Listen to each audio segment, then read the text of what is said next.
సమ్మక్క సారక్క తల్లి ఎంతో ఘనంగా మొక్కులు చెల్లించుకున్న పీక కృష్ణ వాళ్ళ కూతురు వారి తల్లిగారైన సరస్వతి గారు, వారి మనవుడైన ఉద్భవ్ బాబు, తల్లి అయిన హర్షిత గారు శ్యామల, వారి భర్త గారు శ్యామల ఎంతో ఘనంగా ఆ యొక్క పూజా కార్యక్రమం మొదలుపెట్టి సమ్మక్క సారక్కకు ఎంతో మొక్కి వారి తల్లిగారైన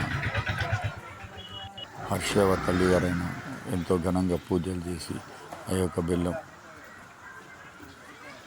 విశ్వ వాళ్ళ భార్య హర్షిత, వారి కొడుకు ఉద్భవ్ ఎంతో ఘనంగా బంగారాన్ని జోక్కుంటున్నారు. ఈ బంగారాన్ని ఆ యొక్క సమ్మక్క సారక్కకు మొక్కులు చెల్లించినందుకు వారి తల్లిగారైన సరస్వతి గారు చెల్లించుకోవడం జరుగుతుంది. ఈ యొక్క కార్యక్రమానికి ఉద్భవ్ బాబు గారు అలాగే హర్షిత గారు ఇచ్చేసి ఈ యొక్క కార్యక్రమానికి సమ్మక్క సారక్క మొక్కులు చెల్లించుకొని సమ్మక్క సారక్క తీర్థానికి వెళ్ళి అక్కడ ఆ యొక్క బంగారాన్ని అప్పచెప్పి ఆ యొక్క మొక్కులు చెల్లించుకోవడానికి బయలుదేరడానికి సిద్ధమయ్యి అలాగే బయలుదేరి కూడా ఆ యొక్క మొక్కులను కూడా చెల్లించుకోవడం జరిగింది. ఈ యొక్క సమ్మక్క సారక్క అనడం అనేది మాకు ఇప్పటి నుండో మా అమ్మా నాన్నల నుండి వస్తుందని సరస్వతి గారు చెప్పడం జరిగింది. ఈ యొక్క పూజా కార్యక్రమానికి ఎంతో భక్తి శ్రద్ధలతోటి బంగారాన్ని ఇవ్వడం జరుగుతుంది. ఈ యొక్క బంగార కార్యక్రమానికి